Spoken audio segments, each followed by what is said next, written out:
Welcome to the Black Belt Business Podcast. My name is Matthew Brenner, and today we're with John Cardinale.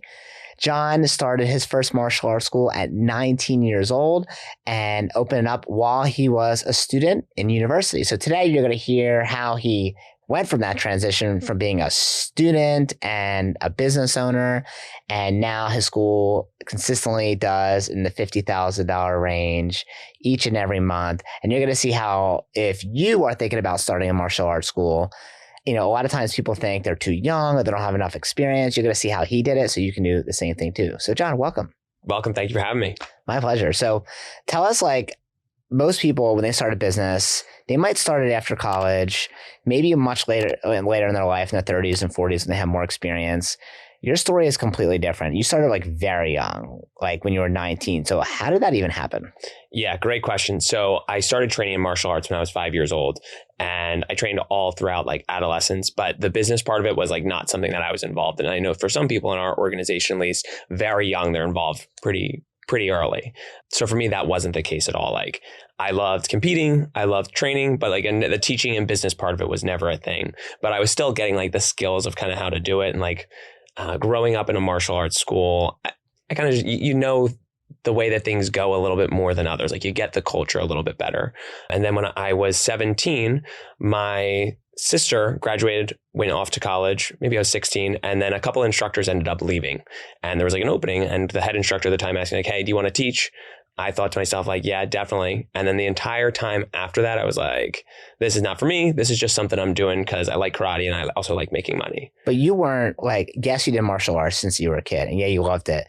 But a lot of times people who do martial arts, they don't always do other sports, but you played football at the same time. Yeah, I did wrestling in middle. I played other sports all throughout childhood. There was never just, I'm just doing martial arts. So I did football for 6 years. I did wrestling for a year. And then literally every sport you can think of, baseball, lacrosse, most other sports. I played soccer. So what made you feel like you could have martial arts as a career? Because you sound like you didn't want to do it. You're this is cool. You taught for a little bit. Maybe you have fun, but I think you were competitive, on the demo team and tournaments. So what made you decide, or before we even get to that, what made you feel like it wasn't for you? I guess I didn't see the opportunity. I think for most people, if you say I'm going to go teach martial arts, it's what? At least professionally. And I know what else do you do? Yeah, exactly. What else do you do? Or that's the only thing. Yeah, that's what you got stuck with. It's not this great badge of honor. It's yeah, you teach martial arts. Yeah. And my instructor, your brother, Mr. B, I think at the time we just didn't have as good of vision casting. So I knew he did really well for himself, but I didn't really know there was opportunity elsewhere. And I know Sensei Michael did well and Mr. McCreary. And although you're only 6 years older than me, there wasn't a lot of interaction between us. If it was I'm the little, the interaction was you're the little kid and you're the teenager who's only here every once in a while. Yeah. So I just didn't get to see that vision that, owning a martial arts school could be really awesome. I knew your brother crushed it, but I didn't think there was opportunity there. And it wasn't until I saw you open your school and then I saw you kind of get to the other side of the first 100 students, that struggle, how challenging it is to open a school at the beginning. And you were able to buy a house super young. You were going on awesome vacations. You lived this awesome life. And I looked at you and I was I know martial arts. I know how to teach this. And that guy lives a pretty awesome life. I think I could do that. And I want to be have that life. Yeah. And I think it's interesting because a lot of times people see martial arts career as something you do when you're older. Mm-hmm. Right. And for you and I, we started when we were young, we did it as kids. And even though we did it as kids, we didn't necessarily see it as a career until someone showed us that vision, like you said. And for me, obviously, it was my brother. And even though he opened up schools and he was a martial arts entrepreneur, and even though it was right in front of me, I still couldn't see it. Right. 100%. I needed someone to spell it out for me. And it's funny, we were at a seminar a couple weeks ago and I heard a really good quote that I loved.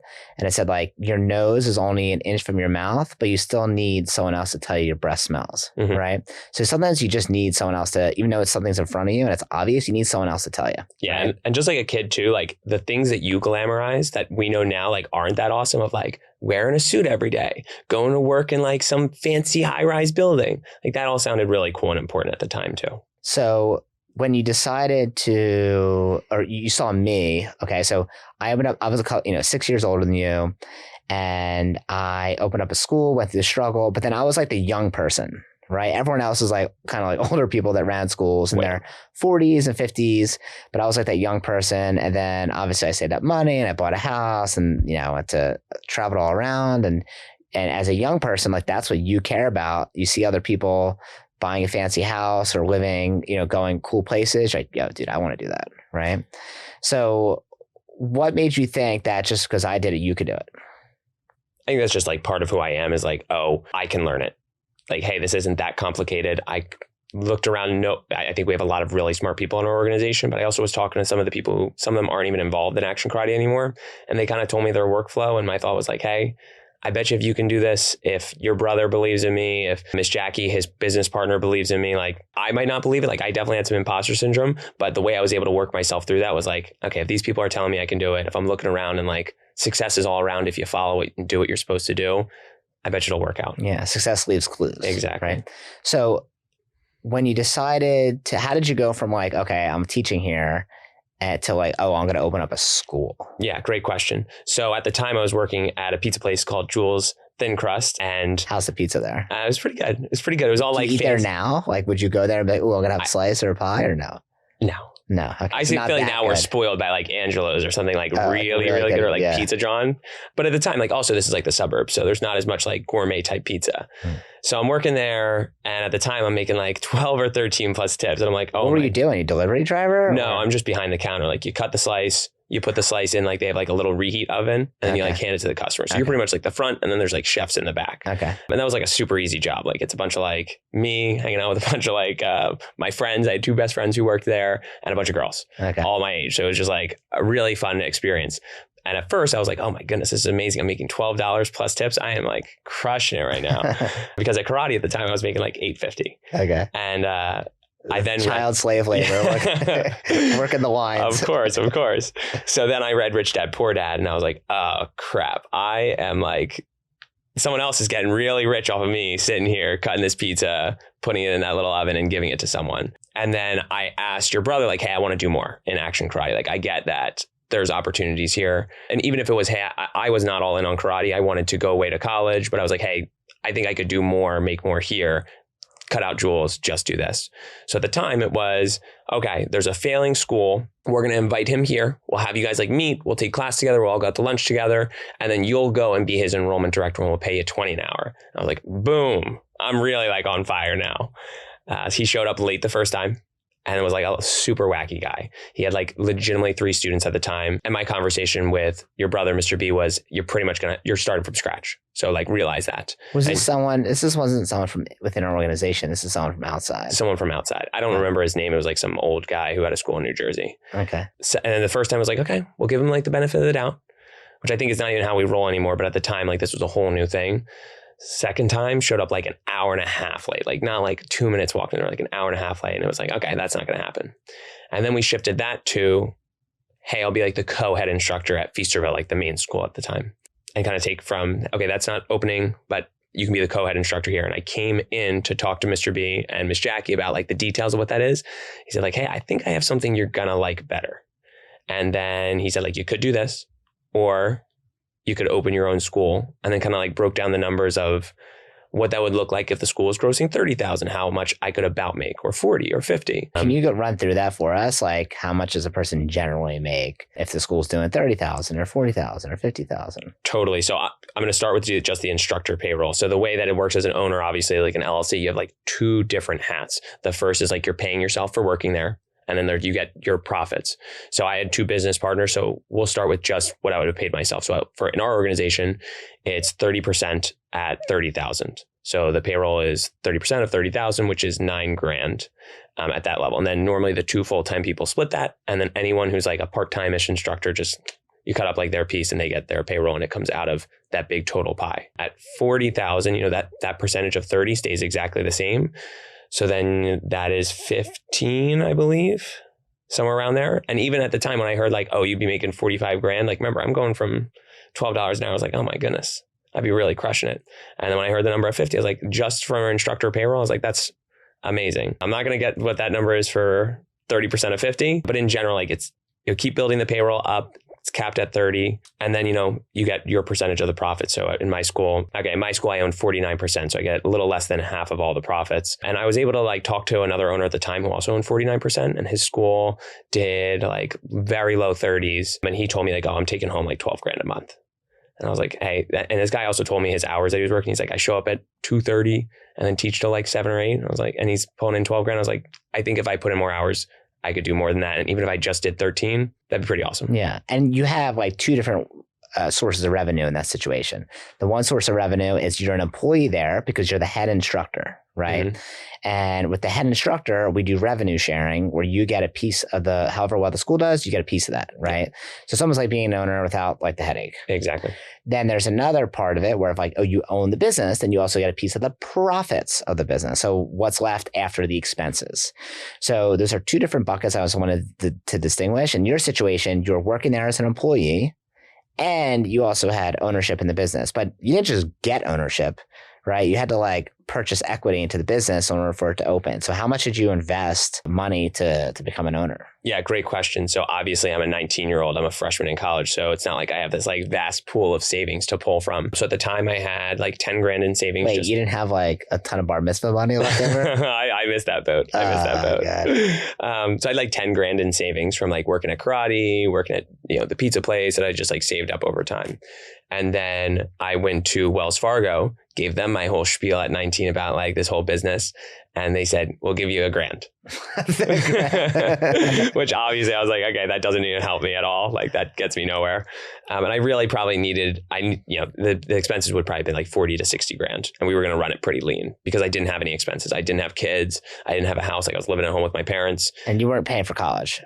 So I was not paying for college. I was at community college at the time. Okay. So the rule was in my house, like, hey, we're going to pay for community. Where you go next, you have to pay for it. And if you fail a class, we're not paying for it again. And community college was generally inexpensive. It was like $2,500. And I ended up even getting some scholarships to make it like less than $2 grand a semester. So, I really appreciate my parents, but I also tried to do as much as I could to make it as affordable as possible. So I talked to my parents.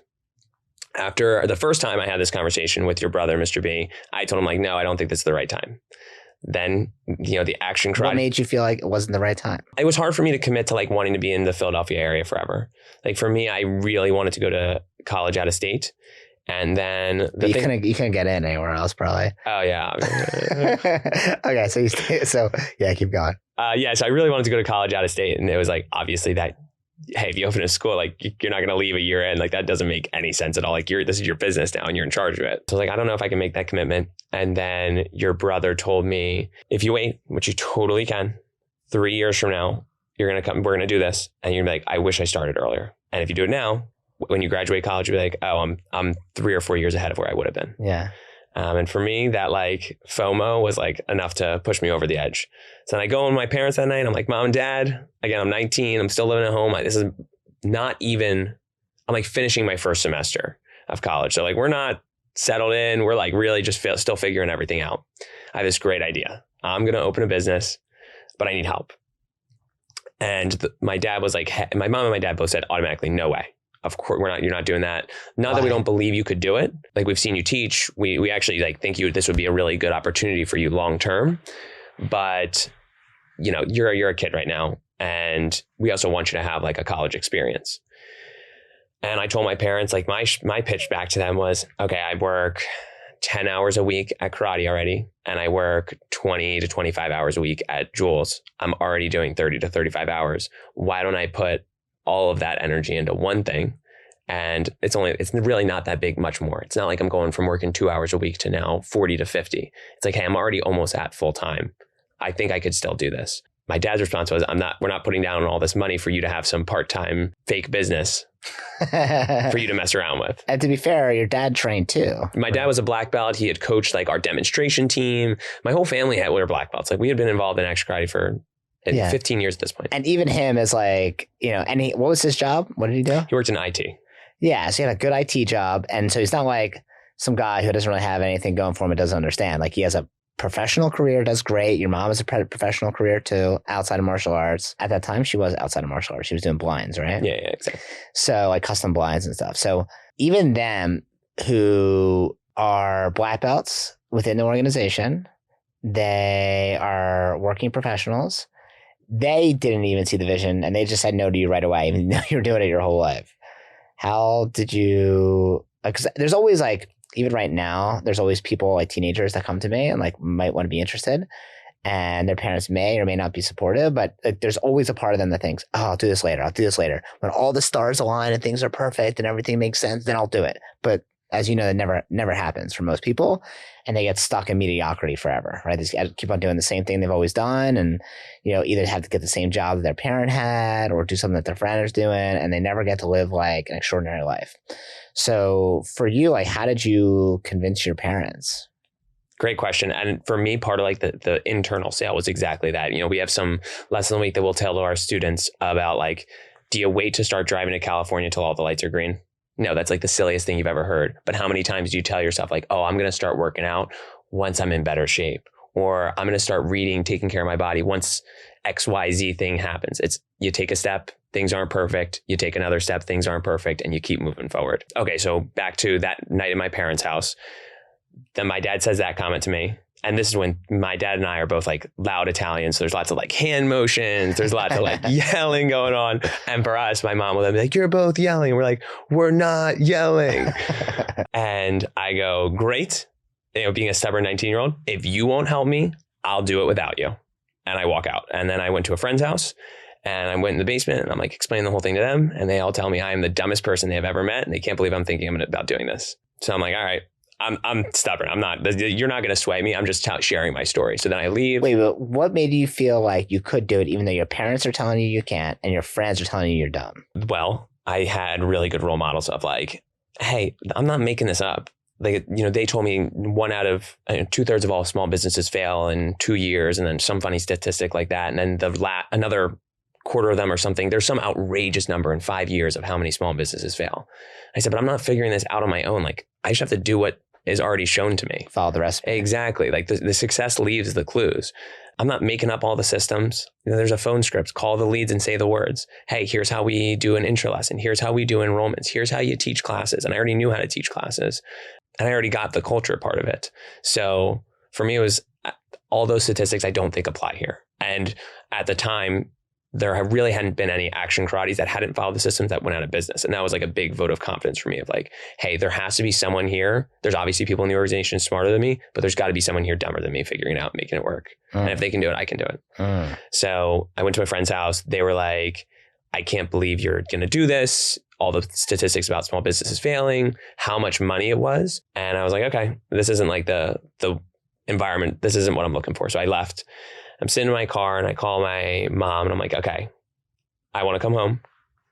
I want to talk to you guys, but I am standing pretty firm on this. Like, hey, if you won't help me, I totally respect that, but I'm going to figure out a way to do this and open. You say help you mean give you money because exactly. Wells Fargo is giving you a grant. Exactly. And when I say help me, so they took out a loan and then I had to pay them back. They took out a loan from a bank? Yeah, they put a home equity loan for $48,000. Damn. So they put a loan out on their house. Here's, I know it sounds so scary. Like it makes my stomach drop just like saying those words out loud. So in the moment it was terrifying, but here's how my parents ran it. And they were like, this is how it makes us comfortable. Either way, they're going to get paid back. If the business fails, if the business doesn't fail. And most parents, including my sister, like they got help for student loans. They're like, we're not helping you for student loans. This is your help. And we expect you to pay us back. And I said, totally. If the business fails, I'll pay you back. If the business doesn't fail, I'll pay you back. Like 48 grand is a ton of money. But for most people, like, hey, that's the same thing of just going to college. Like, you don't know if you're going to graduate or not. And people take that out, no issues. Yeah. And for going to college, I always think about it like, okay, good. You go to college, you spend, let's say 48 grand in tuition, which will be it's way higher than that. No, way higher than that. Probably close to double. Or if you go to like a out of state school or a private school, that's going to be quadruple that. Yep. Right. So if you go and do that, there's like a chance you get a job afterwards, right? Like and that chance of getting a job is probably not a high paying job for a while, right? At least here with you opening your own business, you swing the bat, at least you have a chance of hitting a home run, exactly. Right? And of course, after college you can, but if you just like get a regular job at whatever place is hiring local college graduates, you're not going to be making a great income. You're going to be making like whatever, graduates make. And then like eventually you might work your way into a great income. It's not like it's impossible.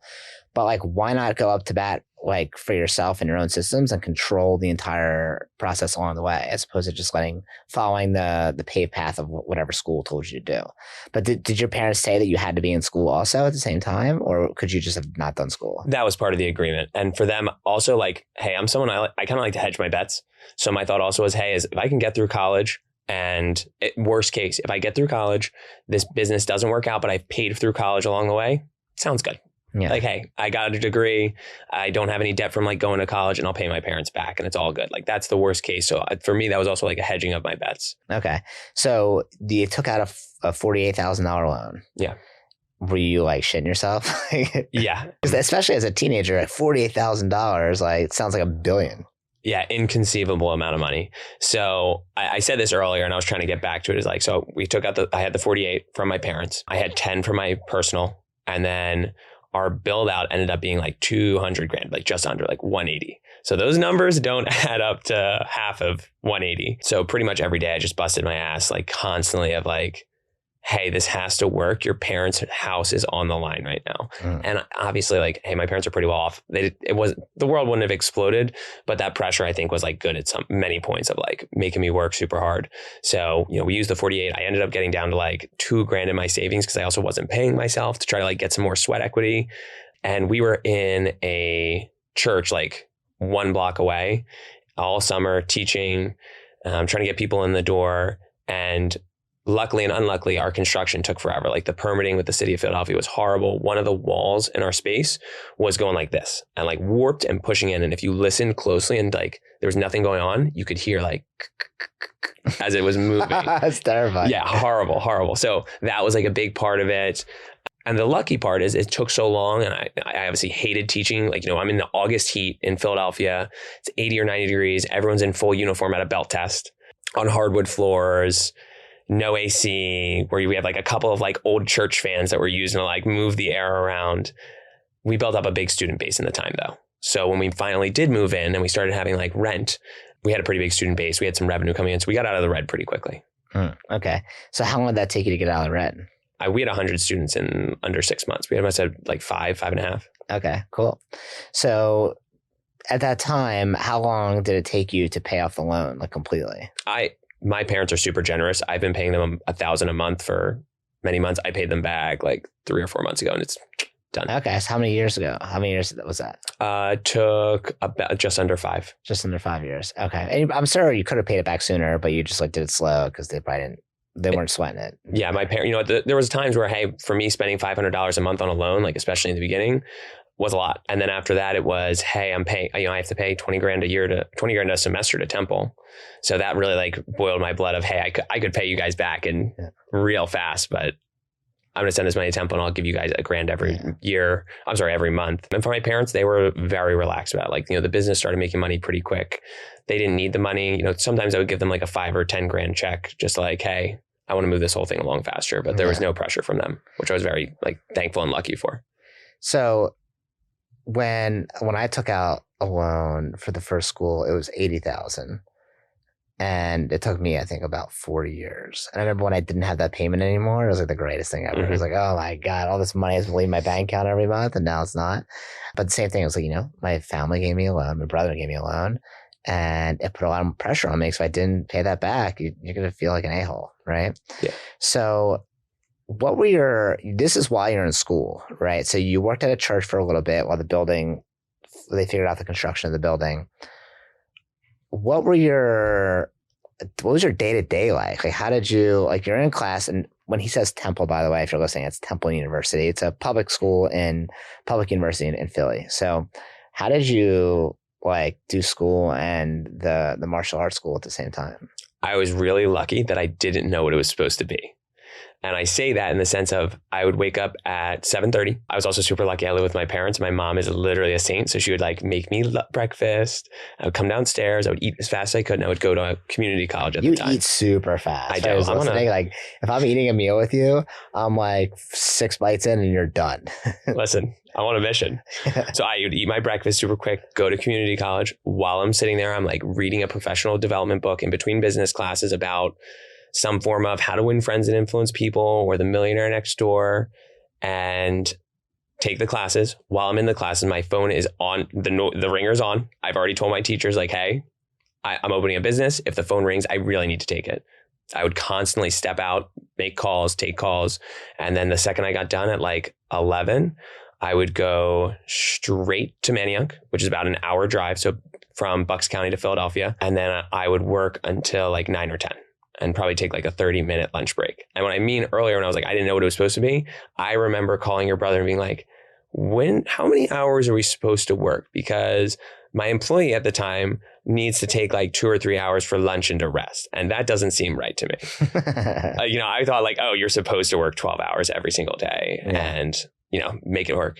Right. Well, when you're young, you for the most part should. 100%. Right? Like just work as much as you can in your 20s and 30s. So you can chill in your 40s and 50s. Exactly. Right? But it was like I was really grateful at the time. I was like, I just had that expectation of, oh, this is just going to be a million hours. There was no like, oh, I'm going to need a 3 or 4 hour break during the day. So every day it was leave the house at 7:30, get back at like 9:30 or 10, and then start doing some homework. Where did you get that discipline from? Because most college kids and high school kids are lazy as hell. So where did you get discipline come from? I don't know. I say that like I'm not trying to toot my own horn. I didn't do that great in high school. I only had like a barely above a 3 GPA, and I mostly was interested in just like having fun. But I think that saying that you said of like work super hard in your 20s and then you can live an awesome life in your 30s or 40s really stuck with me, as well as the pressure of, hey, when I go home at night to my parents whose house is on the line and they ask me how the business is doing, I better have some good news for them.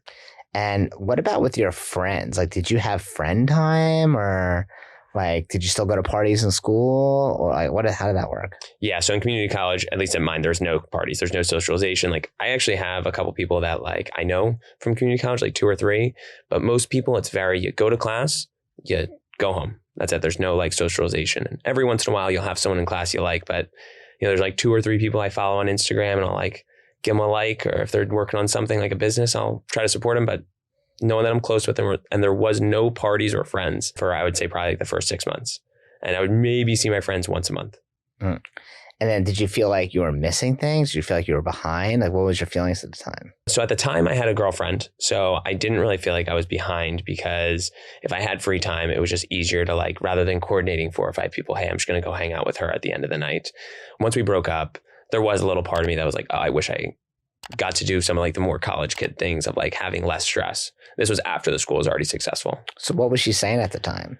Like, she sees you opening up a business.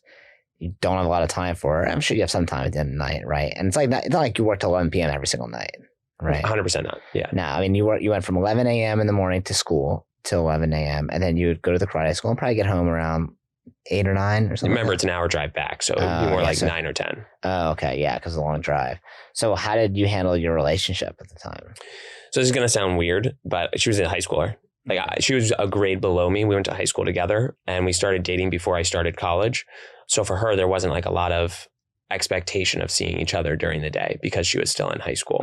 So I would come over to her house at night. Like, remember, it's a school night for her. I feel like you make it sound worse than it is. Like, this is going to sound weird. She's a high schooler. Well, this girl's you're younger than me, so she was still in high school. Yeah. No, I felt super weird at the time. Like, I remember opening the business and like, I'm giving people advice on how to parent their kids. And I'm going to my girlfriend's prom next week. Like that. I was like, you can't tag me in any pictures. I because people can't know how old I am. Yeah, that's so funny. Yeah. So I guess for your relationship with her, it didn't really matter because you wouldn't see her till nighttime anyway. Yeah. And then we would see each other on the weekends. And I think also at the time, like based on where we were, like there was just less expectations. It wasn't like a mature, serious relationship where like we lived together or something like that. And I remember when you started, or when you were trying to figure out whether you should start it or not, you like came up to me and had a couple conversations with me. Do you remember this or no? You don't remember this? None. Oh yeah, we've had I think one longer conversation and like I think another like shorter one where you'd ask me about it. You'd ask me like what it's like doing it professionally. Like you never asked me outright how much money I make, but I remember you asking me like how I can afford the things I was doing. And like I remember the conversation. Like I can't remember where were we at like a tournament? I don't think so. I think we're somewhere else. We're at some event or something. And I remember that you were so eager to ask questions. And in fact, to the point where it's like kind of annoying, where you just wanted to shut up and you ask question after question after question. But I was like, almost like a little annoyed, but also so happy that you were like smart enough to ask the questions. And then when I talked to my brother, I was like, he's going to do well because he actually like thinks critically and like wants to know the answer to these questions and not just going at it blind. And he's going to ask questions of himself in his own business. So I know he's going to be good at it. And I was excited because like, oh, someone else young doing it, right? Like I was like the young stud at the time, like, and yeah, there were some other people who were younger, like Sensei Michael was younger too, but he was kind of like, he started before me. I mean, he's still younger, right? He's a couple years older than me, but he's still younger. Got it. Right? I thought you were saying he's younger than you. I was like, no. He's a little older than me, a couple years older. But still, he'd been in martial arts for so long. He was almost like the old man of martial arts, right? Even though he was younger.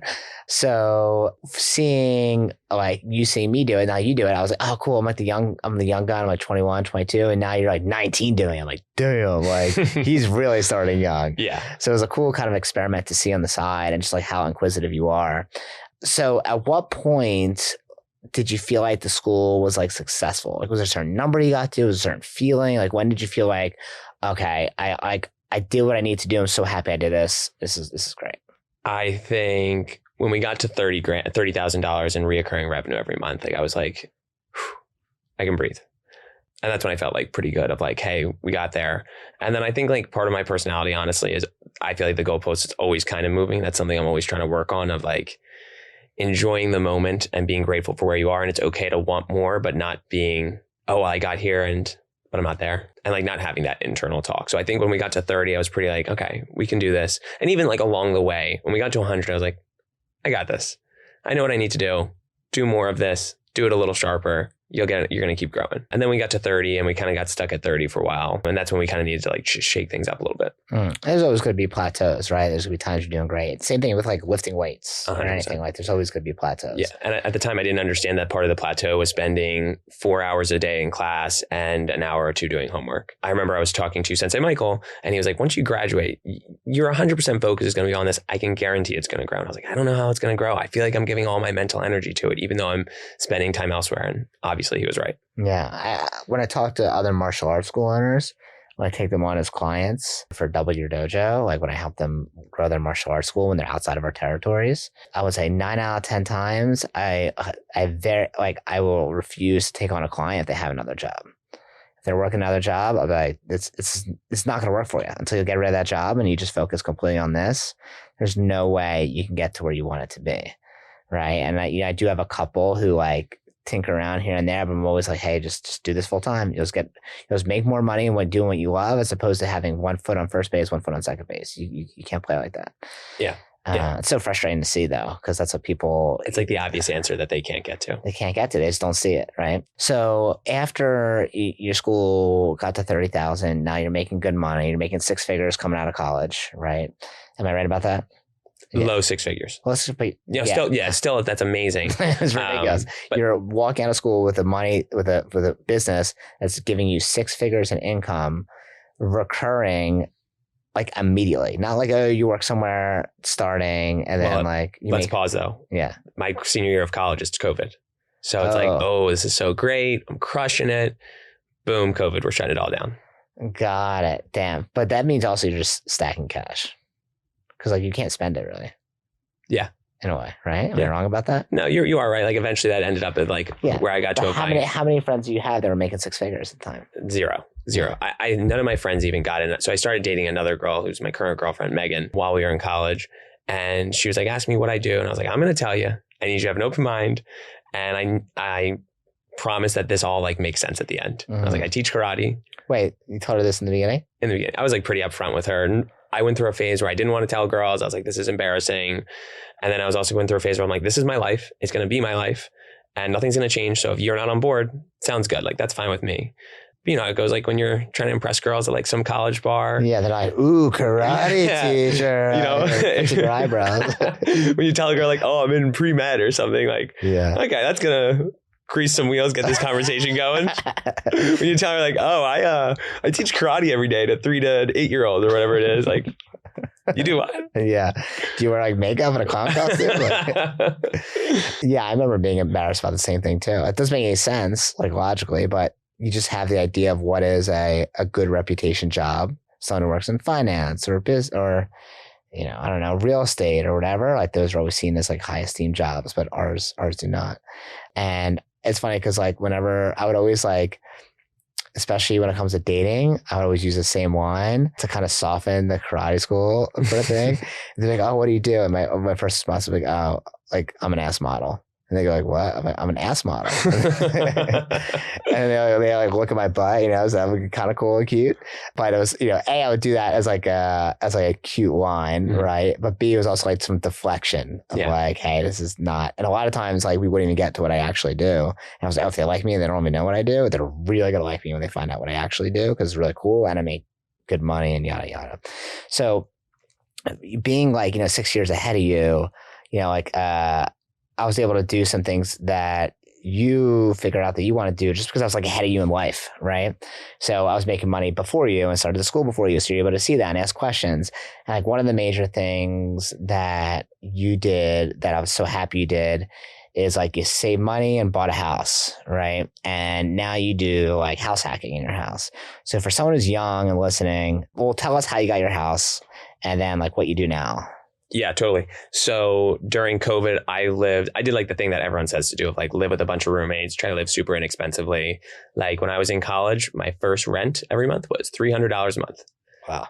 And I lived with 5 people. My second rent was $600 and I lived with like 3 people. Baller. Oh my goodness. At the time I was like, I can't believe I'm spending this much money on rent. And now like I know what real rent is. Yeah. And then out of college for a year and a half, I lived with a bunch of friends in like this giant house, which I really liked.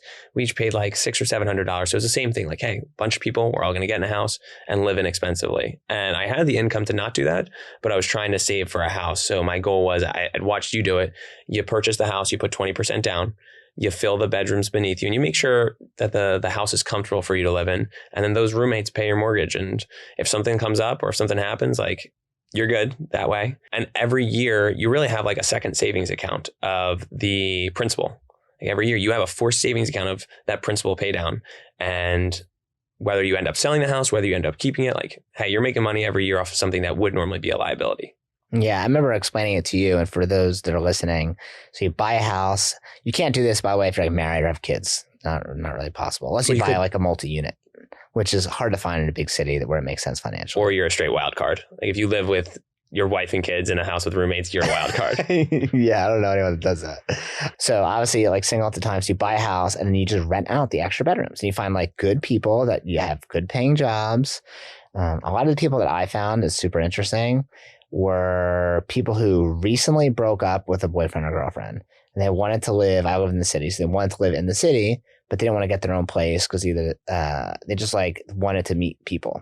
So I get people who were engineers or med students, so they're really respectful, easygoing, quiet. I think when I tell people that I had roommates, they'll be like, oh, where do you find them? Like your friends? Like, no, I never actually had never really had one friend I had as a roommate, but the rest were all from Craigslist, literally. And you just do a background check and you hang out, make sure you like them, and then they're all fine. Everyone has a professional job. Like they're going to live whatever life they want. And then every single month, those people are paying you rent and then they're going to cover your mortgage, if not, and at the minimum. Right. It depends how many extra bedrooms you have and how much you can command from rent in a certain area. But for me at the time, after all expenses, so that includes like we'd have a cleaning service come in to make sure it's always clean. We would have, and I would make sure they were really clean too, because that would be disgusting. We had a cleaning service. We had the cable, like the best Wi-Fi I could purchase, like all like nice things that they would want to stay there and keep it nice. And even after all expenses, taxes and electric and utilities, I would clear like around $300 a month, $400 a month. So not only am I not paying $1,000 to $3,000 a month in rent, I'm living in the nicest bedroom in a nice house, and I'm making $300 a month. So it's like a plus, whatever, anywhere between $2,000 to $4,000 a month, because that would be something I'd be paying out. Otherwise paying rent somewhere else, right? Yeah, you're also getting the appreciation in the house if it's in like, for you in Fishtown, like that's appreciated a ton, and you're getting principal pay down. and you can write off the interest on your taxes. So there's like a lot of benefits. Yeah, 100%. Yeah. So if you can do something like that, it's called house hacking. You can ask me or John over here. We're happy to help you. But it's like one of the best things I recommend to young people if they have the means and ability to do it. Get someone else. And there's so much freedom. Like I remember like you're asking me like how I travel, and like, yeah, the school was doing well financially, but it was also like I wasn't paying rent every month. So, okay, if you have an extra $1,500 a month, yeah, like you can travel pretty well as a single person. Like, okay, you travel every 3 months. Now you have $4,500 spent on vacation. That's a freaking lot for like a 20-year-old. Like you can ball out. Like, and I went to like Australia, and I went to Costa Rica, and I went to Panama, and like, you know, everyone else there for the most part was having their parents pay for it. I did like these guided tours and for like young people in their 20s, and everyone else having their parents pay for it. But I was like, no, I pay for it. Like, so if you can house hack and live for free, I highly recommend it. Now, it's actually the first time in my life where I'm living alone. I don't have any roommates, but I rented out my bedroom at my house. And now I'm actually paying rent, like a high rise, nice apartment. And it feels weird paying rent, but it's also like a different type of lifestyle, which I really, really enjoy. But anyway, so when you finally now, you look back, all right, so how old are you now? 25. 25, and you started when you're 19, so you're 6 years in.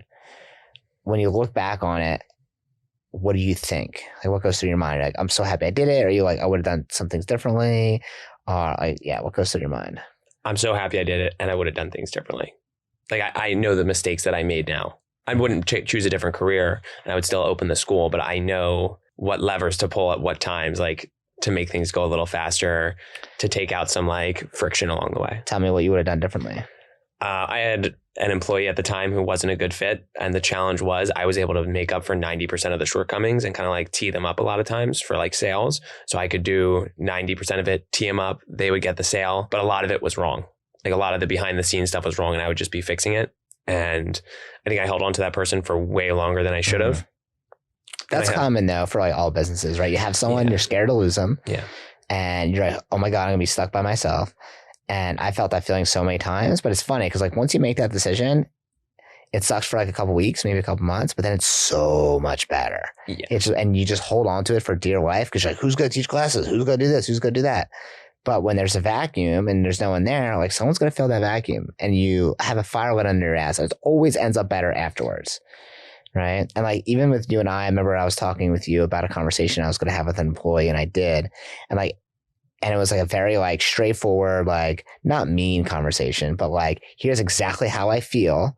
And I'm just going to tell it to you because I don't want to hold it in. And like, we need to be open and honest. And I was just like very direct about this person's shortcomings. And you're like, damn, I can't believe you said that. I'm like, I can't believe it took me so long to say it. Like, it just sometimes like the hard decisions are the ones we put off the most. And like, if we just did it sooner, our mind would be so much more clear, and we'd have a less stress and anxiety, just like getting over making that tough decision. At GymCon, they said, the life you want is behind a couple of tough decisions. Yeah. Or I'm sorry, a couple of tough conversations. And like, I 100% like that resonated with me. But when all this was happening, like I had loyalty to this person because they were my first employee ever. I'd been paired with this person. I'd like, you know, again, I'm 19, but I had helped this person in ways. They had obviously helped me grow too. And then COVID was going on at the same time. So there was like a lot of stress going on. And this person at the end was like really taking advantage of me. To make it like a little personal, like I was like, you know, obviously all the stress of COVID, is this all going to fall apart? Oh, this person who's my employee is taking like majorly advantage of me, causing so much stress in my life. I remember you telling you to get rid of this person over and over and over again. And you're like, oh, I don't know, I think I'm going to try this. I think I'm going to try that. And I'm like, dude, just do it. Obviously, the hindsight is of course, I did the same thing. Yeah. But I know for me, like it was so stressful. Like I started talking with a professional, like work through that stress of like, hey, you can't take advantage of me. That's not how this relationship's going to go anymore. Like a therapist, you mean? Yeah. The therapist told you got to stick up for yourself? I talked to the therapist after, like, as it was all falling apart. Like, hey, I was, you know, the people who had coached me business-wise were your brother, you, Sensei Michael. So we had already decided, like, hey, we're moving on from this person. Or maybe it was like the day that I fired her. And I was like feeling so much guilt, shame, resentment towards this person, anger. I was like, I need to talk to a professional. The first person that I fired, I cried my eyes out. Yeah. It was the most unprofessional thing ever. Literally tears going down my face. I was like, I don't think it's going to work. Thank God there was no one else there, but I actually cried like a baby. I didn't cry when I fired my person. I was like pretty filled with rage because we had a conversation. You'd be too. We had a conversation of, hey, I want this to work. Do you think this is working? This isn't working for me. You can't no show. Like at the end, she just like wasn't showing up anymore. And it was, okay, if you no show again, you're going to be fired at will, which like disqualifies you from unemployment. And remember, this is like the heart of COVID where like unemployment's pretty insane. And she was like, okay, I promise I'm going to be there. Da, da, da, da. Next day, no shows. And it's just like a phone call. Yeah. But then I talked with the therapist on the phone, like literally we were doing an intake call. And she was like, it sounds like you feel drained by this person. And like she said those words and it was just like tears and tears and tears and tears. Wow, that's crazy. So since then, you and I have partnered together in another location where we both own a percentage of it. And we partnered up with employees that we both have that we feel like we know are going to be great fits for opening up a school, right? So can you tell us a little bit about how like that worked, how you and I ended up being now business partners in a location, why we did that, and like what's going on with that? Yeah, totally. So, one of the ways to grow is like growing your leverage. Like, there's only so much that you can do in a day. If there's only 24 hours in a day, there's only so many hours you can work. And honestly, the martial arts has really helped me. My dream has always been like giving what I got to someone else. And there's a couple people in my school right now who I wanted to do that for. And I had 2 people, but like we were talking about before the podcast, like life gets in the way, things come up, it's easier to be mediocre and just like choose to not take that risk and take that jump. So I had one guy who still wanted to do it after things had already fallen apart with another person. And your brother kind of played matchmaker, and you had someone who was like a rock star who also wanted to do it and like connected us. We were already like really close friends, but I don't think we were even thinking like, oh, you have a person, I have a person, let's get together and make it work. Are you sure he played matchmaker on that? Because I feel like I was going to team up with my sister and that didn't work. We're talking about Graduate Hospital. Oh, that was Graduate Hospital. Never mind. That was after. Yeah, that was after. Never mind. Yeah, I don't know if maybe you asked your brother, like, hey, is there anyone in the action karate world in the fray? Yeah, you're probably right, yeah. And then, so we run on a 2 full-time employee model, a head instructor and a program director, right? And the tough part is like always growing a business, having good employees, right? So we have these 2 people, one that could be the head instructor, one that could be the program director. You and I will split the cost. We'll have them invest in the business as well so they can get equity and then be able to make more money and they'll feel more anchored to the business. And that was was that a year ago? A little over a year. So how we first started was we found a location, temporary location, like a rec center, and we opened pretty quickly. Your head instructor, slacking, had a full-time job. Your person at the time decided they didn't want to do it. So she didn't want to do it. Quit the first day. Yeah, I hired someone from another martial arts school. So this person was already a program director. Sorry to interrupt. Pause. We're going back already. We had Miss Deja. Someone else. Okay, yeah. All right, so I had 2 other people that didn't work out. So I had one person who is a still student at my school, amazing. She did it she started to do it. I don't know. We somehow started the process. She figured out it wasn't for her. All good. She's amazing. Just not for her for the job. Then I was like, oh crap, John over here has someone. He has the head instructor. I gotta like have my other half. I gotta like contribute. So I ran a bunch of ads, did a bunch of interviews. I found someone who was already doing this position at another school that was successful, and she moved to and we trusted the person who she ran the school with. Like it was someone like respected. Like we knew it wasn't some like funny karate situation where like she was kind of out on her own. Like we knew this guy was running like a pretty tight ship over there. Yeah. So I'm like, oh, this is like amazing. This person kind of fell into our laps. We do all the training for a couple of weeks. We go to start the job.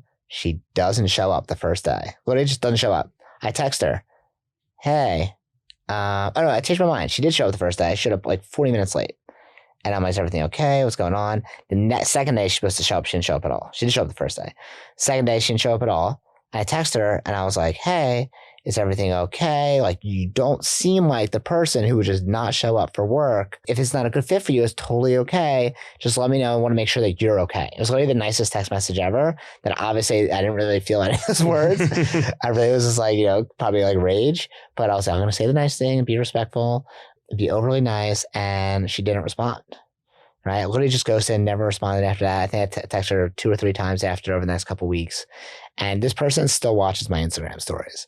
So maybe she'll watch this if it's on a clip and she'll be like, oh yeah, remember that time I flaked on a business and didn't answer? I think at that point also, we were kind of like we were like ready, fire, aim, or ready, shoot, aim. Like we had already done a group intro and had a couple of students at this point too, when all this was like, first person doesn't work out for like natural causes. Second person, natural causes. Yeah, it's just not for them. Second person doesn't work out because they no show. At this point, like you've already done like a group intro and we have like 12 students. Yeah. I did the group intro. You did the group intro. We did a workshop and like... You sold like a lot. It was like $3,000 worth of martial arts lessons in a day. Yeah. I remember I was like, we just needed something to happen. So we did a rec center because we didn't have a full-time building yet. We wanted money to be coming in before we had a lot of expenses. So I remember like, I was like, all right, I'm just going to do it. I'll just get a bunch of money in the door as quickly as possible. I'll just do it. So yeah, we had like 10 to 12 students like a day. And I was like, oh, that's freaking awesome. We'll do a bunch of these. We'll be filled up immediately. It never really works that way. I think that it didn't work because like, hey, that wasn't the dynamic that you didn't want to go be an enrollment director in another karate school. Like that wasn't your goal. Yeah, exactly. If I was in that position, it'd be different. Yeah, right? Obviously you knew how to do sales and like you knew how to do group intros, but that's not the goal here. The goal is like there's either like another partner or another employee doing it. Yeah, you need leverage, right? Exactly. You need someone else to be doing it. Otherwise, you're going to be stuck in the same position, right? Exactly. It's kind of like people who are like, nothing wrong with it, but you can like have a service job. Let's say you're like a plumber or electrician or whatever. You can make great money in that job. And unless you have other people working for you, you're always going to be about the same income. Right. And you're always trading dollars for hours. And then anyway, so then I'm like looking for people frantically. Then we find someone and she has actually already a black belt. From our schools. I didn't even know about it until like much later. She might have told me and I forgot. And then she teamed up with your instructor and now they run that school. And we opened up in May of 2023 full time and they're doing okay so far. It's still like new. They're still doing through a lot of the learning curve. But one of the things I loved about the temporary location that we had is that they made a lot of the mistakes when there like wasn't a lot of expenses going on. So first of all, we walk in the school and they're doing anywhere between $10,000 to $15,000 a month already, right? And before the doors even open. So now the doors open, there's rent that costs $5,000 a month. Well, the rent's like covered, right? And we were able to buy some equipment and you and I make investments in it. But those people, the people that we have now they have like a home base. Now it's like, okay, how do we make this really pretty and put all the things together? But now they have like their own space, which is a huge, huge thing for them. And they're going to have an opportunity to make like really good money because they invested their own money into it as well. So, and now like, I have another person who is just like you have another person who's a friend who's like one half of the equation who you're like, oh, well, I'm going to find a partner for this person and they'll open another school and then we'll find another partner. And like, that's how we'll grow. Leverage. Did anything you want to say about that? I just think that it's a really awesome opportunity. I mean, I know for both of our people, I know for the guy, the student who I had, like this job will be more fulfilling. Like he's always talked to me and complained like, hey, the job I have, like that's always been his challenge. At every belt testing, we'll talk about what's a challenge you have coming up for the next semester and how can we like workshop it together. And he always says like, I'm just clocking in, clocking out. Like I love being here. Yeah, that's how my person is right now too. Yeah. So the fact that like he has a job that he actually like loves and feels fulfilled and like can put his like soul into and really make it his, and he's going to make more money than he ever has is like pretty awesome feeling. And you get to do that for a friend, which is really cool. And it's a friend you've known for a long time. I'm talking about at the Northern Liberty School. Oh, that person. Okay. But you also have a friend who's like getting involved. Yeah, exactly. I have a friend who I've known. We played football together freshman through senior year. We're really close. And he was kind of bouncing around, like trying to figure out what he wanted to do. And then he went to become a sub, like in the Council Rock School District, which is like where we grew up. And he's like, oh, I actually really like teaching. And before he went back to, there's a couple ways to do it, but before he went back to college to get his master's in teaching, or you can get like a certain cert, I was like, why don't you try this first? Because as both of my sister and her husband are teachers, like I know some of the BS you have to deal with when you're teaching of like parents and, the school district is terrified of lawsuits and you really can't reprimand kids the way that sometimes I think kids need to be reprimanded, not in like a negative way, but hey, if little Johnny's throwing his desk across the room, like little Johnny needs to go to the principal and potentially be suspended if he like hit someone. Yeah. And like, that's just not a thing. There's a lot of like tape that they can't go around. Yeah. So I was like, hey, why don't you try this before you do that? And for him, I think it put together a lot of what he loves of like fitness, teaching, all that great stuff. So for me, it's still a little early, but I'm really excited for him that he's going to have the opportunity to like make great money more than he would as a teacher, have an awesome life and like combine a lot of the things that he likes to do. Yeah. I mean, it's always like, what is it what's in it for the other person? Is it really going to help them? And if it is, then hey, there you go. Like, it's not like, oh, you want to make more money. I mean, is that part of it? Sure, of course. Who doesn't want to make more money?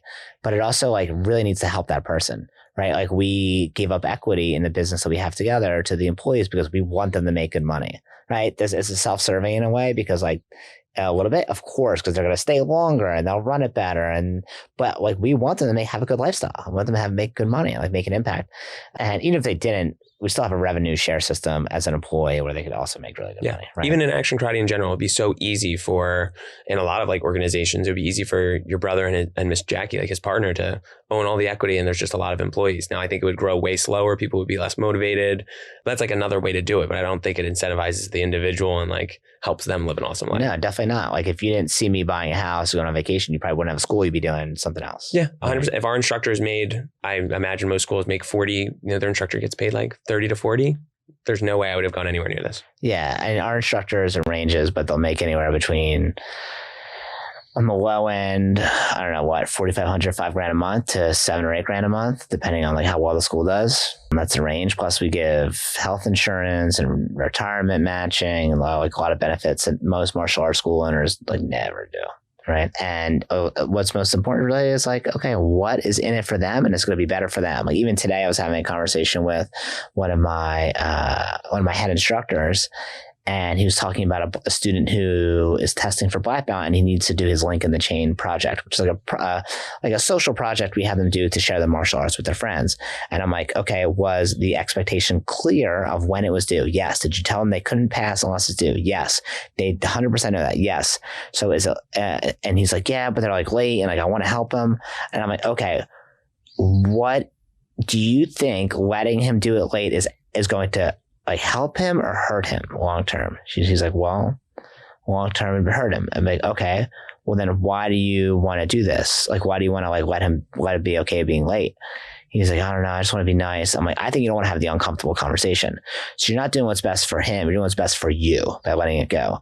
And you need to do what's best for him. And if that means that he decides he thinks this is BS and he quits and doesn't get his black belt, he doesn't deserve it. Right. And I'll take that quit. I don't care. Yeah. Right. Because that's what's best for them. So I think if we think through that perspective and through that lens, you'll have a successful business that lasts for a really long time. So John, thank you so much. If you're a martial arts school owner and you want to learn how to grow your business through called the Triangle Codex, through school programs, daycares, and strategic partnerships with other businesses, you can reach out to me at blackbeltbrenner1 on Instagram, or you can reach me on Matthew at doubleyourdojo.com. Or if you're like a young martial arts instructor somewhere else and like, hey, you just want like someone to talk to about opening up a school or how that works and the process, you can reach out to me or John. John, how do they find you? Great question. I have no idea what my Instagram handle is. That's what I've been trying to do in my head this whole time. I don't know your Instagram handle. I just changed it. I believe it's John Cardinale too. But the best way to reach me would be on Facebook. John Cardinale. It's Cardinal with an E at the end. You'll see a picture of me in a karate uniform. That'd be definitely the best way to reach me. Cool. Thank you guys for watching. Bye.